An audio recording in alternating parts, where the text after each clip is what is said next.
자, 6월 30일 이적시장. 자, 일단 오늘 특이점으로는 장부가 마감되는 날이라서 PSR 관련 정보, 뭐 FFP 관련 정보 또 달리는 팀들은 오늘 방출쇼를 할 거거든요. 뭐 급한 팀 있긴 하겠지만 뭐 그냥 벌금 그대로 안고 가겠다 뭐 이런 팀도 있을 수도 있고, 어쨌든 보통 그런 식으로 가게 될 텐데, 그런 특이점 외에는 앞으로 뭐 프리시즌 개막이 클럽 월드컵에 참가하지 않는 팀들에 한해서는 이제 얼마 남지 않았고 7월 초반을 이제 좀 대비를 해야 돼가지고 영입에 박차를 가할 것이고, 이제 메뉴의 은배모가 아마 대표적으로 그런 케이스로 오게 될 거고, 그리고 클럽 월드컵을 뛰고 있는 팀들은 7월 3일이라는 등록 기간, 추가 등록 기간이 있거든요. 그때까지 맞춰서 또 신입생들을 데려와야 되고 급하게 움직이는 기간이 한 번 더 가속이 됐는데, 지금 첼시가 그래서 데려온 영입이 히미고로 주앙 페드로투 첼시라고 하는데요. 로만 오피셜로는 5천만 파운드 이상이라고 하는데, 그 다음에 온스테인 또한 5천만 파운드 이상이라고 하는데, 근데 벤 제이코스가 어제 기튼스 이적료 같은 거를 다 맞췄어가지고, 그래서 얘를 한번 트윗을 인용을 해보자면 5,500만 파운드 플러스 500만 파운드의 에드온, 거기다가 몇 퍼센트일지 모르는 세론까지 붙어있다고 합니다.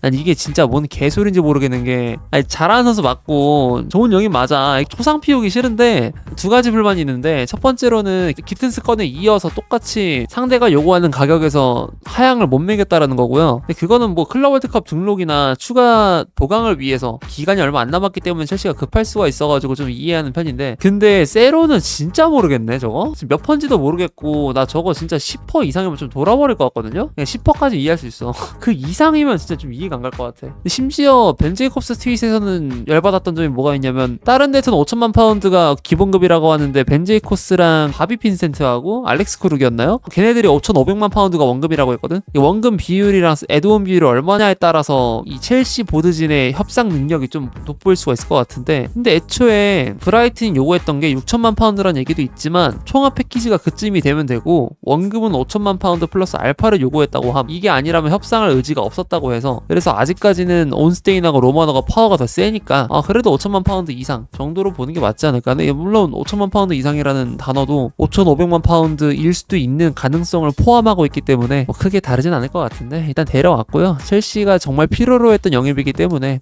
레프팅하고 스트라이커, 세컨톱, 공미가 다 되는데, 이 중에서 세컨톱이 가장 좋고 그 다음에 스트라이커, 그 다음에 공미, 그 다음에 윙어라고 함. 첼시가 지금 필요한 포지션을 4개나 커버할 수 있는 상황이라 가지고 정말 좋은 영입으로 보여지긴 해요. 주급은 아마 카이세도 건을 좀 유추해서 갖고 온다고 하면 아마 한 2억 중반에서 후반이 되지 않을까 싶고, 뭐 등번호는 당연히 내가 유추할 수가 없겠지만 특이점으로는 브라질 국적인데도 불구하고 홈그로운이 된다고 합니다. 그런 메리트가 있고, 그리고 원래는 킨셀라왈로는 주앙 페드로 영입 자체는 은쿵쿠 방출 이후에 가능하다고 했거든요. 근데 은쿵쿠가 최근에 경기에서 잘하고 있음에도 불구하고 갑자기 페드루 영입부터 딱 나와버린 거 보면은 좀 당혹스럽다고 해야 되나? 저는 페드루가 되게 클럽 월드컵 끝나고 늦게 올 줄 알았거든요. 올 거 같긴 했고, 근데 너무 빨리 갑자기 마무리가 돼갖고 이게 뭔 상황인지 모르겠어요. 그러니까 이 계획 자체에 약간의 그런 의문점은 살짝은 드는 정도? 뭐 온 게 아니 꼽다는 게 아니라 그냥 놀랍다. 그리고 두 번째로는 이번에 페드루 건을 브라이튼에서 넘어온 디렉터들이 협상했거든요. 이 쌍놈 새끼들 협상을 왜 이렇게 못합니까 진짜? 에? 이게 말이 됩니까? 아니 나 진짜 개빡치는 게, 보엘리 이후로 적절하게 데려온 적이 한 번도 없어요. 보엘리 체제에서 데려온 영입들 보잖아요. 2023년부터 스털링 쿨리발리, 그 다음에 포파나, 추쿠에메카, 카사데이 다 진짜 오버페이였거든요. 싹 다 슬로니나까지. 그 중에서 단 한 개도 적절한 구매가 딱히 없어 보여. 쿠쿠렐라 980억, 포파나 1120억, 카사데이는 1군 경험 한 번 없는데 갑자기 230억 나오고 있고, 추쿠에메카가 450억이었나 350억이었나 그러고 주급 2억 주고,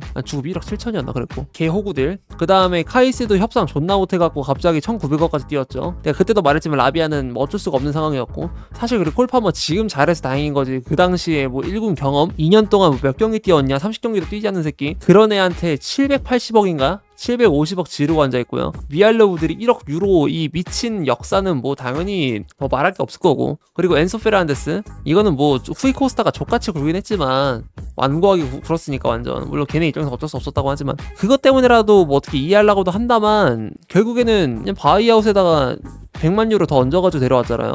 네투 같은 경우에는 그냥 뭐 조금 비싸긴 했는데 그냥 가격 뭐 그 정도 뭐 그럴 수 있고, 잭슨, 그러니까 여기서 바이아웃은 빼고 말하는 거야. 잭슨이나 델락 같은 애들은 다 바이아웃이잖아요. 이런 애들 빼고 봤을 때 진짜 다 그냥 족같아요. 이해가 안 가. 생각보다 다 비쌌어. 그러니까 뭐 장부를 위해서 단연할부를 한다는 건 좋은데, 아니 근데 나는 다른 것보다 왜 원금보다 내려간 적이 한 번도 없지? 심지어 브라이튼 상대로 한 거는 싹 다 공사당했어. 산체스도 그렇고. 산체스 그때 그 카이세도랑 같이 엮여서 온다고 했을 때 이거 인클루딩 아니냐, 포함된 딜 아니냐 이랬는데, 산체스랑 카이세도는 별도고, 근데 별도인데 둘 다 점점 가격이 올라가. 처음에 생각한 거보다. 이게 건전한 소비입니까 진짜? 보드진 뭐 방향성 좋고 다 좋은데 진짜 협상은 족같이 못하는 것 같아. 아, 심지어 산체스도 세론 있잖아. 하고 헤이닐두가 썬더랜드 FA로 이적을 한다는 소식이 희위고로 떴고, 그리고 본이라는 선수가 파르마에서 인테르로 2,300만 유로 플러스 300만 유로로 가게 됐다고 합니다. 그리고 이제 로마노, 아스날, 보든과 마데키도 리스트에 있다, 이 얘기가 올라오긴 했는데 그냥 아마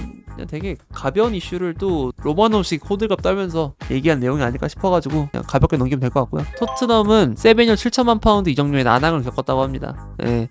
이게 참 토트넘이 이선 자원을 계속 컨택을 해보고 있는데 생각보다 높은 가격에 계속 고난을 겪고 있고요. 쿠드스에 이어서 은베모, 세베뇨까지 지금 기본적으로 다 6,500만 파운드가 넘어가는 요구치를 계속 토트넘에게 내밀고 있는데 토트넘은 응할 생각이 없어 보이죠. 하고 키스다우니가 주앙페드로 꺼내관해서 얘기를 했는데 타 클럽들의 관심에도 불구하고 선수 자체는 첼시를 원했고, 그리고 나온 이슈로 봤을 때 내막으로 봤을 때는 이건 ITK 피셜인데 패티라 그래갖고, 걔가 말하기로는 아까 뭐 브라이튼 어쩌고 저쩌고 가격 얼만큼 요구했고 이런 것도 있었지만 일단은 뉴캐슬은 옵션이 포함된, 애드온이 포함된 총액 금액을 5천만 파운드를 넘어가게 만들 생각이 없었다고 합니다. 그 이상의 가치가 없는 자원이라고 생각을 해가지고 거기서 합의점이 없어가지고 일단 구단 자체에서도 포기를 했고, 그리고 키스다우니의 트윗처럼 첼시를 원했기 때문에 주앙 페드로가 뉴캐슬로 가지 않게 된 거라고 하고요. 내막은 이렇고 하고, 이건 리버풀 팬들한테 조금 반가울 만한 소식인데, 사미 목벨이라고 런던 쪽에 좀 능통한 기자가 있는데, 펠리스가 게이의 이적료로 4천만 파운드에서 4,500만 파운드 사이의 제한을 수락할 의향이 있다고 합니다. 5천만 파운드로 원래 요구했던 게이의 이제 몸값이 줄어드는 아주 기념비적인 사건이 아닌가 싶은데, 근데 아직까지는 리버풀이 원하고 있는 3천만 파운드와는 꽤나 많은 격차가 있어가지고 좁혀질지는 봐야 될 것 같고요. 그래서 이에 더불어서 세바스티안 비달이라는 잘 모르는 듣보 기자가 리버풀은 5천만 파운드 비드를 할 것이라고 합니다. 그러니까 이게 게이랑 벤도크 플러스 알파로 이렇게 트레이드로 이걸 장전하고 있다고 하는데, 아마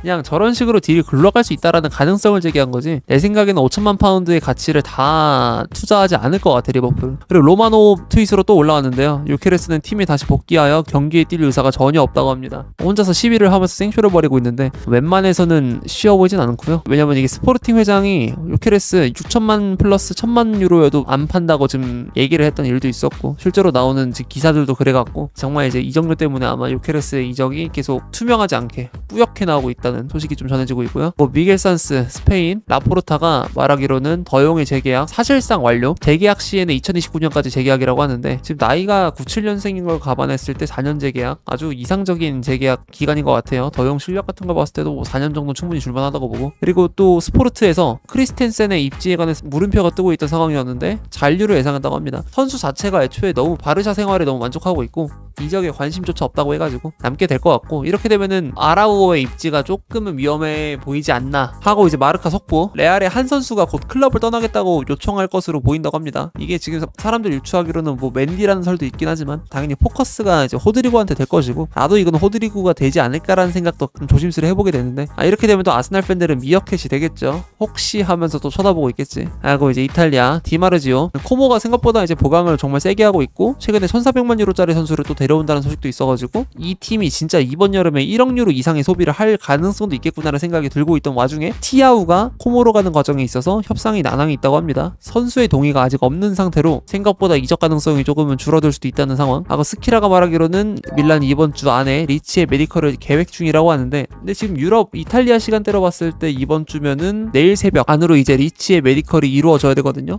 이적이 가속화를 하고 있는 모습을 볼 수가 있고, 스카이스포츠 이탈리아, AS 로마는 FFP 때문에 1,200만에서 1,300만 유로를 24시간 내로 비워야 된다고 합니다. 그러니까 벌어야 돼. 선수를 팔아야 돼서. 이번 시즌에도 챔피언스 리그를 나가지 못할 시에 로마 쪽에 좀 재정적인 문제가 있을 거라는 게 좀 지배적인 관측이었는데, 역시나 그렇고, 그리고 날짜가 이제 6월 30일이기 때문에 로마한테 이런 압박이 오게 된 것 같고요. 그 다음에 이제 독일 루어라고 도르트문트의 지역지죠. 돌무는 첼시와 축구의 메카 임대 연장 협상에 관해서 거의 마무리 단계. 그래 축구의 메카는 클럽 월드컵에서 풀로 뛰게 될 거라고 합니다. 마침 임대 기간 만료 시즌인데 이거를 지금 합의점이 거의 다다르게 됐다고 하고요. 뭐 희망 고문인데 사실 뭐 축구의 메카 이번 시즌 도르트문트 임대 가가지고 유리몸 때문에 졸라 누워 있었으니까 사실 도르트문트가 클럽 레코드를 찍어 누르기는 너무 부담스럽긴 했을 거야. 뭐 이해는 하지만 가서 잘했다 보니까 첼시 팬 입장에서 좀 이적이 불발된 게 아쉽긴 한데 뭐 그래도 또 한 번 더의 기회를 줄 만큼의 실력은 있었다 보니까 기회를 받게 되는 것 같고요. 하고 이거 좀 뜬금없는데 플래텐버그 볼테마데가 갑자기 바이언과 5년 계약 완료라는 트윗이 떴거든요. 이게 뭔 뚱딴지 같은 소린가 싶은데 다른 클럽에겐 기회가 없었다라는 내용이 있어요. 나폴리랑 첼시의 제안을 껐다고는 하지만 지금 내가 제일 궁금한 거는 키커 쪽에서 나왔던 어제의 트윗. 슈바벤이 갑자기 급발진하면서 1억 유로를 요구했다라는 그 트윗을 봤는데 게다가 그 전에 요구했었던 가격 6천만 유로 또한 바이언 쪽에서 크게 좋아하지 않고 있었는데 근데도 불구하고 갑자기 이런 트윗이 뜬다? 이건 뭔 의미일까? 약간 이런 생각도 들긴 하고요. 볼테마데가 이제 바이언을 가게 되면은 케인의 장기적인 대체자가 되겠죠. 그리고 좀 재밌는 이슈로는 마테우스가 볼테마데 가격이 너무 싸다. 얘 더 비싸야 된다. 바이언의 레전드가 이 소리 해갖고 그 바이언 회장 헤네스가 개빡쳐서 이제 마테우스 저격한 사건이 어제 오후에 있었습니다.